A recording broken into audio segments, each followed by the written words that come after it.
Well, what about Leo and Aquarius? I could see a Leo being able to handle an Aquarius's nature because they tend to be a little more fiery, and I would think understanding of that mutual want for adventure and pioneering. And they are fiery. They are active Leos.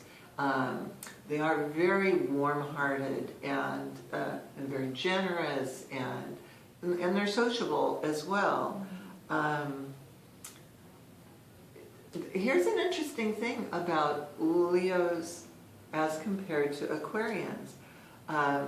Aquarians' interest is in mankind in general and less in the individual specific. Okay. And in the end, Leos, although they love to be generous with groups of people that they're surrounded by, they do love the attention to be on one. And so it may feel like there's just not enough limelight for Leo shining on them from Aquarius. I see. So Leo's needs may not be met. Okay.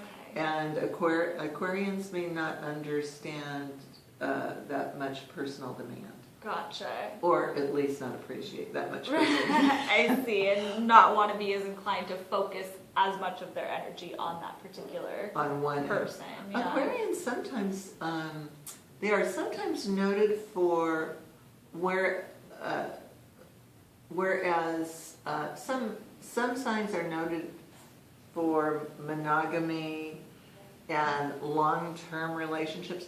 Aquarians sometimes are thought of as the sign of maybe multiple relationships, but serially. So Gotcha. Serial monogamy. I see. And so, there may be a time for closeness between Aquarian and Leo, but it may not be a lifetime. I see. Leo might have to be open to that. Yeah. Hopefully they can be friends for a long time. Because Yes. Aquarians are great friends. Yeah, and I could see them having a good time together, not necessarily long-term committed relationship, I think they time, would. but a good time nonetheless. I agree.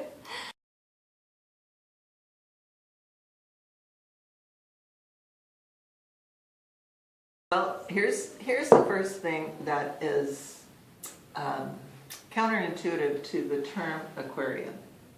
Sounds like aqua, water. It's an air sign. It's not a water sign. So first of all, it is much more mental and social in its orientation as opposed to water signs that are more about emotion and intuition and security.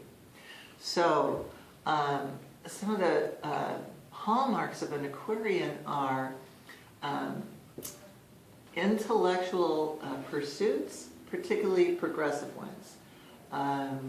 They're known to be very open to new inventions and new uses of technology for the purpose of connecting humanity and assisting humanity in greater education, greater health, and all things that lift us up. Okay, so they're good at pioneering new niches within society. And new is the word. They love new, and they're kind of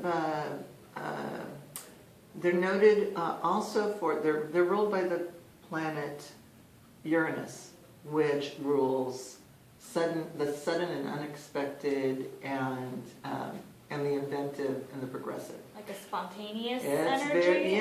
So it's revolutionary. It's breaking down old traditions. So they are very non-traditional in their orientation, and make great friends, love discussions, especially when it's about ideas. They're very freedom-loving, and can be pretty independent. So those are some of the qualities. Independent's a good word, because one of the closest Aquarius relationships I've ever had, like very independently natured. Yeah. But a fun person, like definitely someone who was a pioneer in a lot of ways with the different things that they would pursue. And just to go over once again for everybody that we're talking about the sun sign, and there are a lot more factors to consider when you're really trying to dive into the nitty-gritty of how a person's going to act based on their planetary influences. Okay, and some of those Completely so. factors include. So, well, we're talking about Aquarius as though we're only talking about the sun sign. So the sun sign is important. That's our inner self, our sense of purpose, and the place from which we act to express who it is we really feel we are and our most essential natures. The placement of the moon by sign is incredibly important because the moon rules our emotions, our instincts, our habit patterns, and certainly our security needs. It represents our soul. And then amongst other really important factors is the rising sign. So that has a lot to do with our outlook and how people respond to us. So those are just the beginning, and we're not even addressing the placement of Venus or the placement of Mars, but those are important too. But always, the sun, the center of our solar system, is the heart of the chart. Gotcha. For each of us. So it's important to talk about that. The heart of the chart. I like that a lot, and it does make sense considering the sun sign is a big influence. But like we said before, always love yourself first, and then it makes it easier to love everybody else regardless of their sign. Thank you for reminding us that that is absolutely true. Yep, I like that one a lot. And thank you. Good Thank you. This has been information fun as today. usual. Yeah, it's been very fun. Yeah. Good times. Cheers. Cheers.